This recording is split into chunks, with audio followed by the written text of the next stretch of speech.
الحمد لله وكفى والصلاة والسلام على عباده الذين اصطفى أما بعد فأعوذ بالله من الشيطان الرجيم بسم الله الرحمن الرحيم إذ قالت امرأة عمران رب إني نذرت لك ما في بطني محررا فتقبل مني إنك أنت السميع العليم فلما وضعتها قالت رب إني وضعتها أنثى والله أعلم بما وضعت وليس الذكر كالأنثى وإني سميتها مريم وإني أعيذها بك وذريتها من الشيطان الرجيم صدق الله مولانا العظيم إذ قالت امرأة عمران ربی، یاد کیجیے اس وقت کو جب کہا عمران کی بیوی نے، اے میرے پروردگار، انی نذرت لک ما فی بطنی محررا، بے شک میں نے آپ کے لیے نظر مان لی ہے کہ جو بچہ میرے شکم میں ہے، میرے پیٹ میں ہے، وہ آزاد ہوگا۔ فتقبل منی، لہذا آپ میری اس نظر کو قبول فرما لیجیے۔ انک انت السمیع العلیم، بے شک آپ ہی ہیں سننے والے، جاننے والے۔ فلما وضعتها، پھر جب اس نے اس کو جنا، قالت رب انی وضعتها انثى، تو کہنے لگی، اے میرے پروردگار، بے شک میں نے اس کو جنا لڑکی۔ واللہ اعلم بما وضعت، اور اللہ تبارک و تعالیٰ کو خوب معلوم ہے جو کچھ اس نے جنا۔ وَلَيْسَ الذَّكَرُ كَالْأُنثَىٰ، اور نہیں ہے بیٹا بیٹی کی طرح سے۔ وَإِنِّي سَمَّيْتُهَا مَرْيَمَ، اور میں نے اس کا نام رکھ دیا ہے مریم۔ وَإِنِّي أُعِيذُهَا بِكَ وَذُرِّيَّتَهَا مِنَ الشَّيْطَانِ الرَّجِيمِ، اور بے شک میں اس کو اور اس کی ذریت کو تیری پناہ میں دیتی ہوں شیطان مردود سے۔ آمنت باللہ وبآیاتہ، قابل احترام سامعین و ناظرین، السلام علیکم ورحمۃ اللہ وبرکاتہ۔ اس وقت میں نے آپ کے سامنے سورہ آل عمران کی آیت نمبر 35 اور 36 کی تلاوت کی ہے۔ ان آیات کا ماقبل کے ساتھ ربط اور تعلق یہ ہے کہ ان آیات سے پہلی آیات میں اللہ تبارک و تعالیٰ کے چند محب اور محبوب بندوں کا اجمالاً ذکر تھا کہ اللہ تبارک و تعالیٰ نے ان اللہ اصطفیٰ آدم و نوحا و آل ابراہیم و آل عمران، کہ آدم علیہ السلام، نوح علیہ السلام، آل ابراہیم اور آل عمران کو منتخب فرمایا ہے۔ تو اب یہاں سے اس اجمال کی تفصیل شروع ہو رہی ہے، اور اس تفصیل میں سب سے پہلے آل عمران کا قصہ ذکر فرمایا، جس سے مقصود یہ ہے کہ اہل کتاب کے دو بڑے گروہ یہود اور نصارہ دونوں کے خیالات اور ان کے جو فاسد عقائد ہیں اور ان کی جو افتراء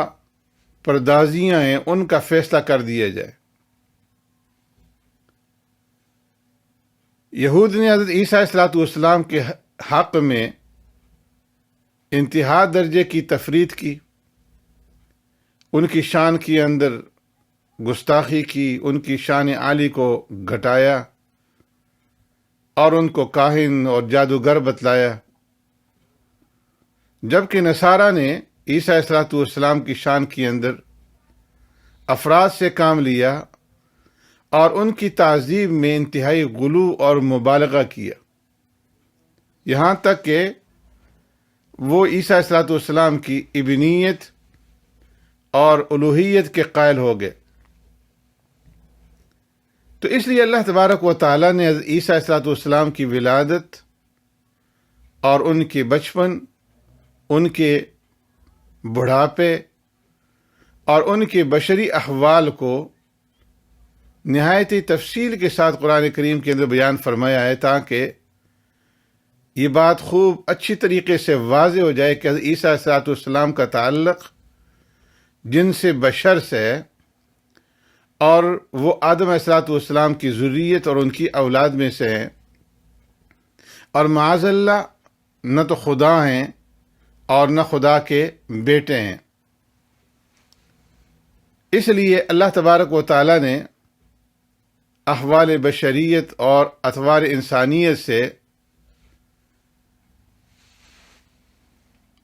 ان کو تعبیر کیا کہ جن کے اوپر بشریت اور انسانیت کی حالات آئیں تو وہ نہ تو خدا بننے کے قابل ہیں اور نہ ابن اللہ بننے کے قابل ہیں، اس لیے کہ اللہ تعالی شان ہر قسم کے حالات سے اور ہر قسم کے تغیرات سے پاک ہے، منزہ ہے۔ اگر عیسیٰ علیہ السلام اللہ کے بیٹے ہوتے یا الیاذ باللہ خود خدا ہوتے تو ماں کے پیٹ سے پیدا نہ ہوتے، نہ ہی ماں کی پیٹ کے اندر پرورش پاتے، اس کی گود کے اندر پرورش پاتے۔ تو عیسیٰ علیہ السلام کی ولادت، ان کا بچپنا، ان کی طفولیت، ان کا بڑھاپا نصارہ نجران کے عقیدہ الوہیت اور ابنیت کے ابطال کے لیے اللہ تبارک و تعالی نے ذکر فرمایا۔ اس کے بعد پھر اللہ تبارک و تعالی آگے رکوع کے اندر عیسیٰ علیہ السلام کی نبوت اور رسالت اور ان کے فضائل اور ان کے معجزات اور ان کا آسمانوں کی طرف اٹھایا جانا، اس کا ذکر فرمائیں گے، تاکہ یہود کا بھی رد ہو جائے اور وہ یہ سمجھ جائیں کہ اللہ تبارک و تعالیٰ اپنے دوستوں کو عزت دیتا ہے اور ان کے دشمنوں کو ذلیل و خوار کرتا ہے، اور مال اور اولاد کی کثرت ان کے کچھ کام نہیں آتی۔ حق تعالی شان کو یہ قدرت ہے کہ اپنے کسی دوست کو دشمنوں کے نرغے سے نکال کر کے آسمانوں پر بلا لے، اور دشمنوں میں سے کسی کو اپنے دوست کا ہم شکل بنا کر کے پھانسی پر لٹکوا دے، تاکہ ان باتوں سے یہود یہ سمجھ جائیں کہ حضرت عیسیٰ علیہ السلام اللہ کے مقبول اور برگزیدہ بندے تھے اور رسول برحق تھے، اور جس طرح انہوں نے ان کے اوپر الزام لگایا کہ وہ کاہن اور ساحر ہیں، نہ تو وہ کاہن تھے نہ ساحر تھے۔ تو اللہ تبارک و تعالی یہود اور نصارہ دونوں کا رد فرما رہے ہیں، یہاں سے حضرت عیسیٰ علیہ السلام کے واقعات کا ذکر فرما کر کے دونوں گروہوں کی عقیدہ فاسد کا باطل ہونا، اس کا اظہار فرما رہے ہیں کہ خوب اچھے طریقے سے لوگوں کے اوپر یہ واضح ہو جائے، ظاہر ہو جائے کہ ان کے عقائد جو ہیں وہ صحیح نہیں ہیں اور وہ باطل ہیں۔ تو فرمایا کہ اذ قالت امرأۃ عمران، یاد کیجئے اس وقت کو، یا یاد کیجئے اس واقعے کو کہ جب عمران کی بیوی نے کہا۔ اس کا واقعہ یہ ہے کہ حضرت زکریا ﷺ والسلام اور حضرت عمران علیہ السلام دونوں کا ایک زمانہ ہے، اور رشتے کے اندر یہ دونوں ہم زلف تھے۔ حضرت زکریا ﷺ اور حضرت عمران ﷺ دونوں نے بہنوں کے ساتھ شادی کی۔ حضرت عمران کی جو شادی ہوئی وہ حنہ بنت فاقوزہ کے ساتھ ہوئی، اور حضرت زکریا ﷺ کی شادی عیشا بنت فاقوزہ کے ساتھ ہوئی۔ حنہ بنت فاقوزہ حضرت مریم علیہ السلام کی والدہ ہیں اور عمران علیہ السلام کی بیوی تھیں، اور عیشا بنت فاقوزہ یہ حضرت یحییٰ علیہ السلام کی والدہ تھیں اور حضرت زکریا علیہ السلام کی بیوی تھیں۔ تو فرمایا کہ اس واقعے کو یاد کیجئے، اذ قالت امرأۃ عمران، کہ جب عمران کی بیوی نے کہا۔ اب عمران جو ہے، اس سے کون سا عمران مراد ہے؟ اس سے پہلی آیات کے اندر ذکر ہوا ہے کہ ان اللہ اصطفیٰ آدم و نوحا و آل ابراہیم و آل عمران۔ تو فرمایا کہ یہاں پر جس عمران کا ذکر ہے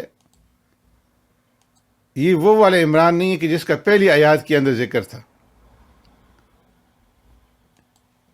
اس لیے کہ ایک عمران وہ ہیں جو حضرت موسیٰ علیہ السلام اور حضرت ہارون علیہ السلام کے والد تھے۔ تو پہلی آیات میں جس عمران کا ذکر ہے اس سے مراد موسیٰ اور ہارون علیہ السلام کے والد ہیں، اور اس آیت کریمہ کے اندر جس عمران کا ذکر ہے تو اس سے مراد عمران بن ماسان ہے، اور بعض روایات کے مطابق عمران بن اشہم ہے۔ یہ عمران ماسان کی اولاد میں سے تھا، اور ماسان بنی اسرائیل کی سردار قوم تھی، انہی میں سے علماء بادشاہ ہوتے تھے۔ حضرت موسیٰ علیہ السلام کے والد عمران اور اس عمران کے درمیانی جو مدت مسافت ہے، بعض حضرات نے فرمایا کہ وہ 1800 سال کی ہے، اور بعض حضرات نے فرمایا کہ 1000 سال کی ہے۔ اکثر مفسرین کی رائے یہی ہے کہ اس مقام پر جس عمران کا ذکر ہے وہ عمران بن ماسان ہے، اور یہ بڑے نیک اور پارسا بزرگ تھے، اور مسجد اقصی کے یہ امام اور خطیب تھے، لوگوں کی اخلاقی اور روحانی تربیت کیا کرتے تھے، اور سیدہ مریم کے والد تھے۔ اللہ تبارک و تعالیٰ کی عجیب شان ہے کہ عمران کی جو بیوی تھی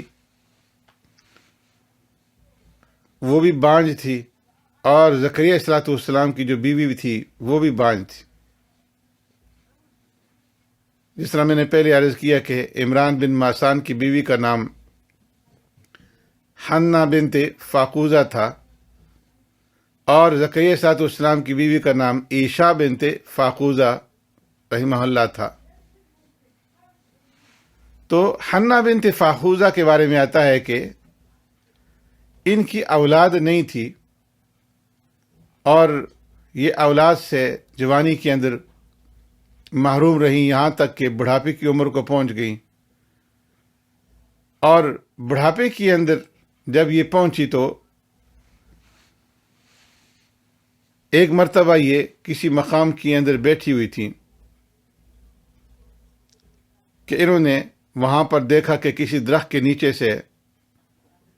ایک پرندہ جو ہے وہ اپنے چونچ کے اندر کوئی چیز اٹھائے ہوئے اپنے بچے کو کھلا رہا ہے۔ جب انہوں نے اس پرندے کو اپنے بچے کو کھلاتے ہوئے دیکھا کہ وہ اسے خوراک کھلا رہا ہے تو ان کے دل کے اندر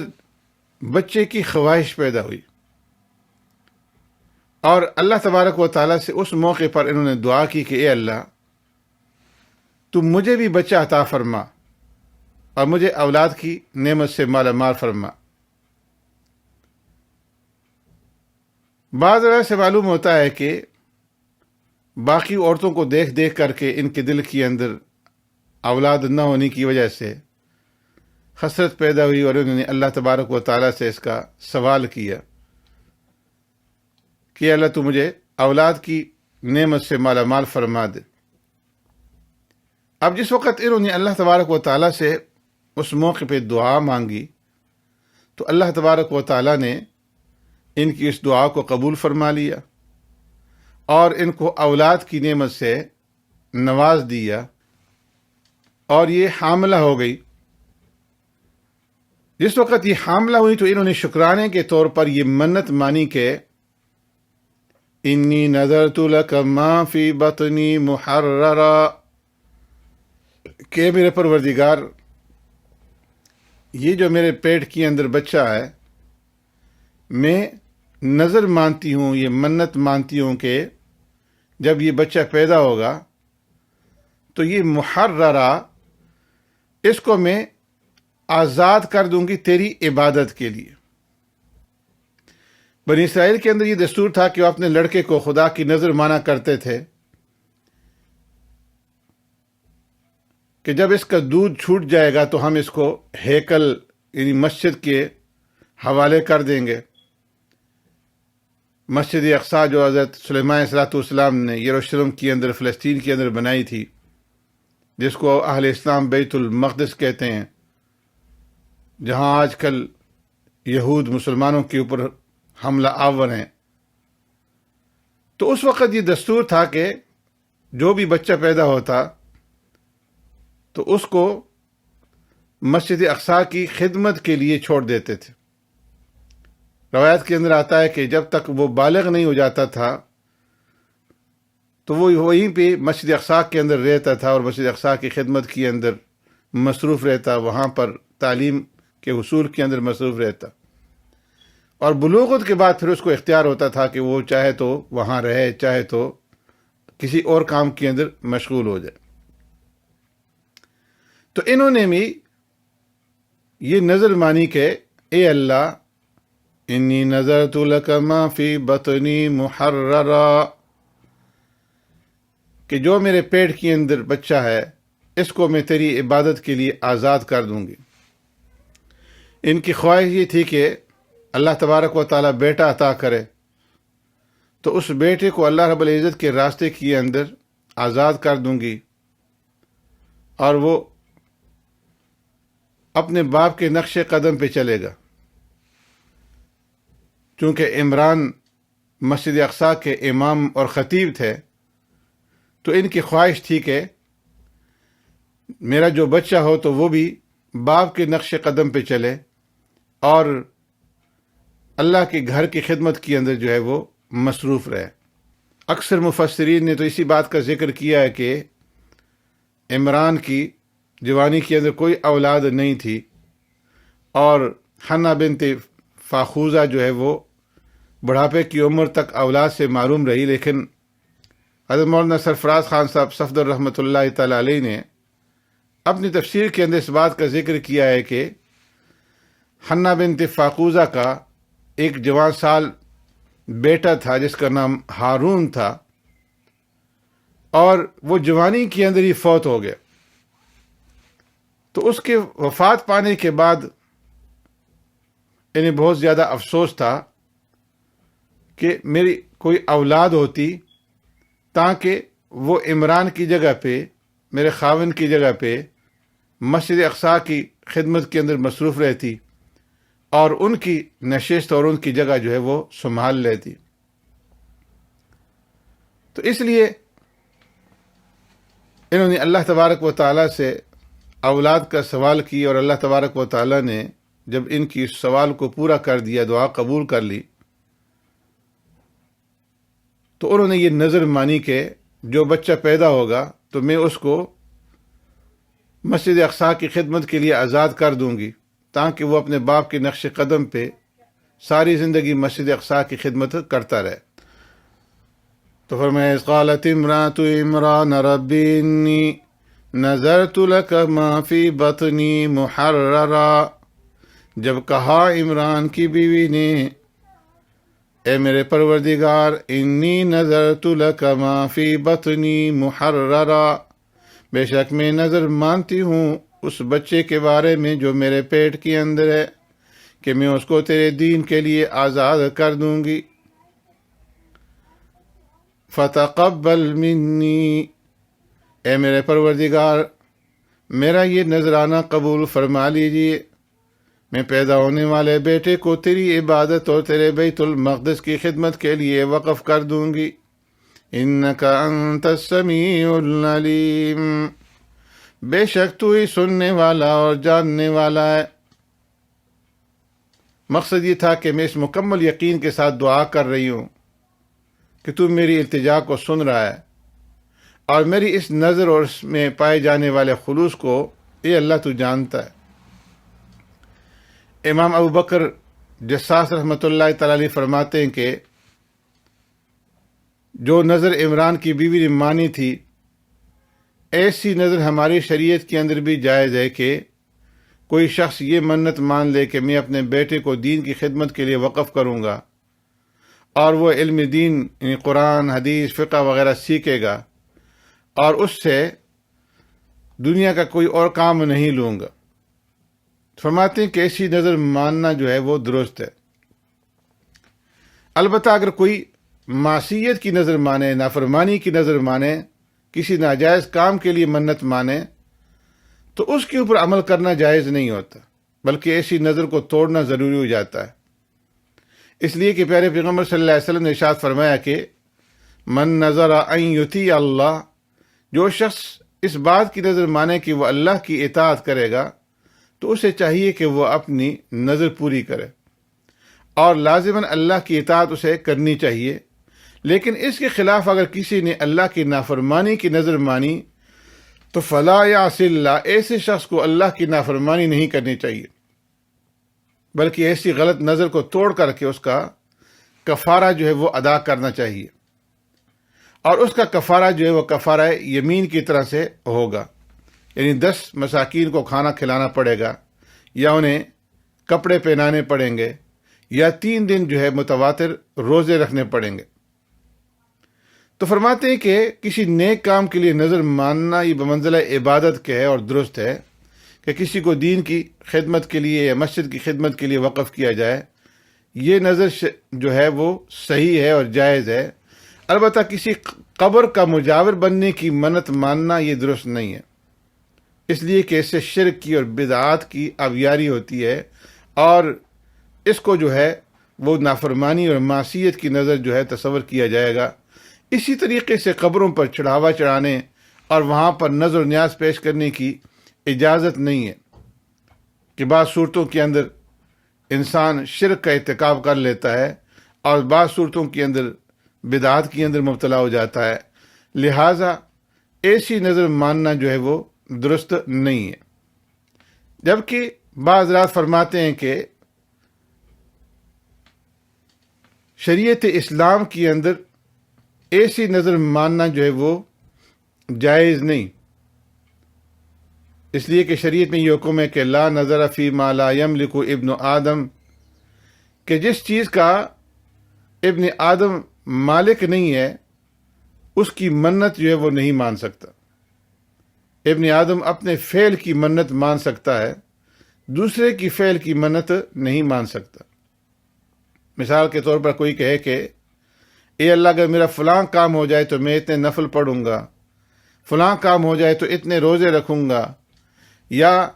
اتنی دیگیں جو ہے تیرے نام پر چڑھاؤں گا، اے اللہ میرا فلاں کام ہو جائے تو میں جو ہے اتنے دنوں کا روزہ رکھوں گا، یہ ٹھیک ہے، لیکن جو بیٹا بیٹی پیدا ہوگا ان کے افعال ہم نہیں کر سکتے، اس لیے کہ ان کا وجود الگ ہے، وہ اپنے افعال کے خود ذمہ دار ہیں، اپنے افعال کے خود مالک ہیں۔ تو فرمایا کہ ایسی نظر ہماری شریعت کے اندر جائز نہیں ہے۔ آگے فرمایا فلما وضعتها، جب عمران کی بیوی نے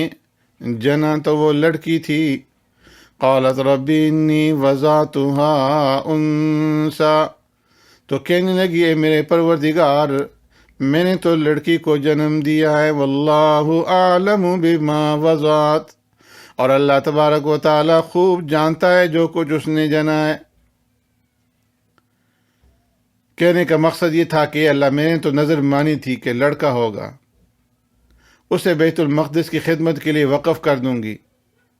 لیکن اے اللہ انی وضعتها انثى، اب تو میری بچی پیدا ہو گئی ہے، لڑکی پیدا ہو گئی ہے، تو اسے میں بیت المقدس کی خدمت کے لیے کس طرح سے وقف کروں؟ لڑکی کو ایسے کام کے لیے مقرر کرنا مناسب نہیں ہے۔ واللہ اعلم بما وضعت، اور میں اللہ خوب جانتا ہے کہ جو کچھ اس نے جنا۔ بعض رات نے فرمایا کہ اس کی قرات یوں ہے واللہ اعلم بما وضعت، کہ یہ قول ہے سیدہ مریم کی والدہ کا، کہ پہلے انہوں نے کہا کہ اللہ انی وضعتها انثى، میں نے لڑکی کو جنم دیا، اور پھر ساتھ ہی کہہ دیا واللہ اعلم بما وضعت، کہ اللہ خوب جانتے ہیں کہ میں نے کس کو جنم دیا ہے، لڑکی کو یا لڑکے کو، اللہ کے علم کے اندر ہے۔ اور بعض رات نے فرمایا کہ واللہ اعلم بما وضعت ہے اس کی قرات، جس طرح کہ قرآن کریم کے اندر ہے کہ اللہ تبارک و تعالیٰ کو خوب علم ہے کہ اس نے کس کو جنم دیا۔ فرمایا وَلَيْسَ الذَّكَرُ كَالْأُنثَىٰ، بعض رات نے فرمایا کہ یہ جملہ معترضہ ہے، یہ سیدہ مریم کی والدہ کا کلام نہیں ہے، بلکہ اللہ تبارک و تعالیٰ کا کلام ہے کہ اے عمران، تو جو یہ کہہ رہی ہے کہ اے اللہ میں نے لڑکی کو جنم دیا، لڑکا نہیں ہے، جبکہ میرا تقاضا یہ تھا کہ لڑکا ہو، اور میں اس کو جو ہے تیرے نام کے اوپر جو ہے آزاد کر دوں گی۔ فرمایا کہ وَلَيْسَ الذَّكَرُ كَالْأُنثَىٰ، وہ لڑکا جس کی تم طالب ہو، جس کا تم سوال کر رہی ہو، وہ اس لڑکی کی طرح نہیں ہو سکتا، اس لیے کہ یہ جو لڑکی ہے اللہ تبارک و تعالیٰ نے اس کو بے شمار خوبیوں سے نوازا ہے، اس لڑکے سے افضل ہے،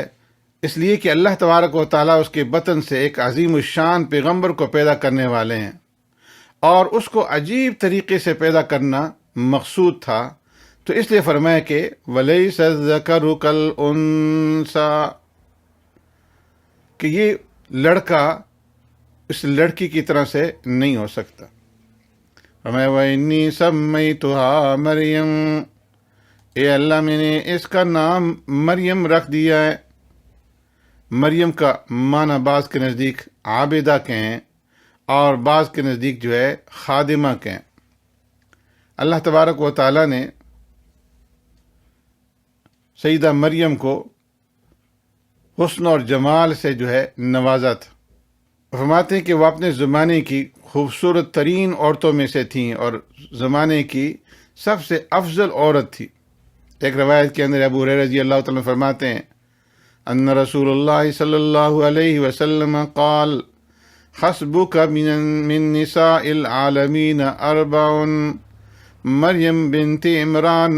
وآسیۃ امرأۃ فرعون وخدیجۃ بنت خویلد وفاطمہ بنت محمد،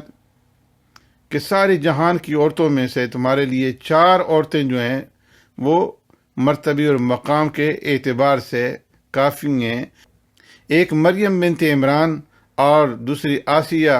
جو فرعون کی بیوی تھی، اور حضرت خدیجہ رضی اللہ تعالی عنہا، اور فاطمہ بنت محمد۔ تو اللہ تبارک و تعالیٰ نے سیدہ مریم کو بہت بڑا مرتبہ اور بہت بڑا مقام جو ہے وہ عطا فرمایا۔ تو ان کی والدہ نے، سیدہ مریم کی والدہ نے اس وقت ان کا نام جو ہے وہ سیدہ مریم رکھا۔ تو فرمایا کہ انی سمیتھا مریم، اے اللہ میں اس کا نام مریم رکھتی ہوں۔ اس سے معلوم ہوا کہ پیدائش کے وقت ہی بچے کا جو ہے نام وہ رکھا جا سکتا ہے، اور بچے کی کفالت جو ہے، اس کی جو سرپرستی ہے وہ والد کے ذمہ ہوتی ہے، لیکن اگر والد نہ ہو تو ماں بھی جو ہے اپنے بچے کی کفالت کر سکتی ہے اور اس کو نام رکھنے کی اجازت ہے۔ امام ابن کثیر رحمۃ اللہ تعالی فرماتے ہیں کہ بہتر یہ کہ بچے کی پیدائش کے دن ہی اس کا نام رکھ دیا جائے، لیکن 7ویں دن جو ہے نام رکھنا، بال اتارنا، عقیقہ کرنا میں یہ مسنون ہے، اور زیادہ سے زیادہ جو ہے اس کا نام رکھنے کو 7ویں دن تک جو ہے مؤخر کیا جا سکتا ہے۔ بہتر یہ کہ پہلے دن ہی اس کا نام رکھ دیا جائے، یا تیسرے دن، یا جو ہے پھر 7ویں دن۔ جو حدیث شریف میں کہ پیارے پیغمبر صلی اللہ علیہ وسلم نے فرمایا کہ آج رات میرے ہاں لڑکا ہوا اور میں نے اس کا نام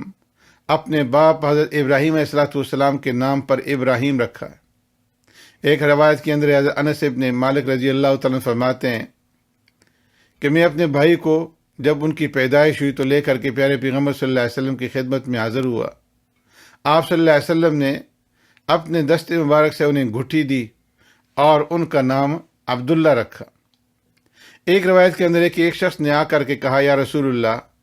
میرے ہاں رات کو بچہ ہوا ہے، کیا نام رکھوں؟ تو آپ صلی اللہ علیہ وسلم نے ارشاد فرمایا کہ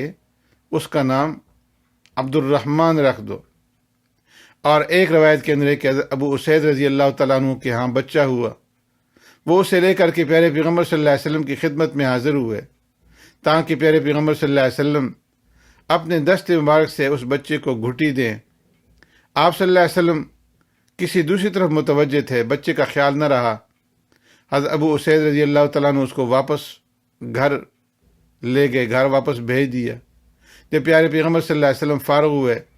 اور بچے کی طرف نظر ڈالی تو وہاں پہ موجود نہیں تھا، تو پیارے پیغمبر صلی اللہ علیہ وسلم نے گھبرا کر کے پوچھا کہ بچہ کہاں ہے؟ انہوں نے بتایا کہ یا رسول اللہ صلی اللہ علیہ وسلم نے تو اسے واپس گھر بھیج دیا ہے۔ آپ صلی اللہ علیہ وسلم نے ارشاد فرمایا کہ اس کا نام جو ہے منذر رکھ دو، ان ڈرا دینے والا۔ ایک روایت کے اندر ہے کہ پیارے پیغمبر صلی اللہ علیہ وسلم نے ارشاد فرمایا، ہر بچہ اپنے عقیقے میں گروی ہے، 7ویں دن عقیقہ کرے، جانور ذبح کرے اور بچے کا نام رکھے اور بچے کا سر منڈوائے۔ فرمایا وَإِنِّي أُعِيذُهَا بِكَ وَذُرِّيَّتَهَا مِنَ الشَّيْطَانِ الرَّجِيمِ، اے اللہ میں اس بچی کو اور اس کی اولاد کو شیطان مدعو سے تیری پناہ میں دیتی ہوں تاکہ شیطان کسی قسم کی دخل اندازی نہ کرے۔ حدیث شریف میں آتا ہے کہ شیطان ہر نو مولود کو مس کرتا ہے اور اس کو کچوکا لگاتا ہے، سوائے حضرت مریم اور حضرت عیسیٰ علیہ السلام کے، کہ اللہ تبارک و تعالیٰ نے ان کو جو ہے شیطان کے اس حملے سے محفوظ رکھا ہے۔ ابو ہریرہ رضی اللہ تعالیٰ عنہ فرماتے ہیں قال رسول اللہ صلی اللہ علیہ وسلم ما من مولود یولد الا نخسه الشیطان فیستحل صارخا من نخسة الشیطان الا ابن مریم و امہ۔ فرمایا پیارے پیغمبر صلی اللہ علیہ وسلم نے ارشاد فرمایا کہ جب بھی کوئی بچہ پیدا ہوتا ہے تو شیطان اس کو مس کرتا ہے، جس کی وجہ سے وہ چیختا ہے، چلاتا ہے، روتا ہے۔ شیطان کے اس مس کرنے کی وجہ سے، اس چوکا لگانے کی وجہ سے، سوائے ابن مریم اور اس کی ماں کے۔ اسی طرح ابو ہریرہ رضی اللہ تعالیٰ عنہ فرماتے ہیں اقرؤوا ان شئتم وانی اعیذها بک وذریتها من الشیطان الرجیم۔ فرمایا کہ تم اگر چاہو تو قرآن کریم کی اس آیت کریمہ کو پڑھ لو، وَإِنِّي أُعِيذُهَا بِكَ وَذُرِّيَّتَهَا مِنَ الشَّيْطَانِ الرَّجِيمِ، کہ اللہ میں اس مریم کو، اپنی اس بچی کو اور اس کی اولاد کو تیری پناہ کے اندر دیتی ہوں شیطان مردود سے۔ ایک حدیث کے اندر آتا ہے پیارے پیغمبر صلی اللہ علیہ وسلم نے ارشاد فرمایا کل بنی آدم یطعن الشیطان فی جنبیہ بإصبعیہ حین یولد غیر عیسی ابن مریم ذہب یطعن فطعن فی الحجاب، کہ جو بھی اولاد آدم، جو بھی بچہ دنیا کے اندر آتا ہے تو شیطان اس کی پہلو کے اندر فرمایا کہ چوکا لگاتا ہے اپنی انگلیوں کے ساتھ، اس کی پہلو کے اندر اپنی انگلیاں مارتا ہے، سوائے عیسیٰ علیہ السلام کے اور ان کی والدہ کے، کہ جس وقت ان کی پیدائش ہوئی تو شیطان ان کو بھی چوکا لگانے کے لیے گیا، لیکن اللہ تبارک و تعالیٰ نے ان کے درمیان میں حجاب کو حائل کر دی، تو فرمایا وَإِنِّي أُعِيذُهَا بِكَ وَذُرِّيَّتَهَا مِنَ الشَّيْطَانِ الرَّجِيمِ، اے اللہ میں سیدہ مریم کو اور اس کی اولاد کو تیری پناہ کے اندر دیتی ہوں کہ تو ان کو شیطان کے شر سے اور شیطان کے مس سے محفوظ رکھنا۔ سبحانک اللہم بحمدک نشہد ان لا الہ الا انت نستغفرک ونتوب الیک۔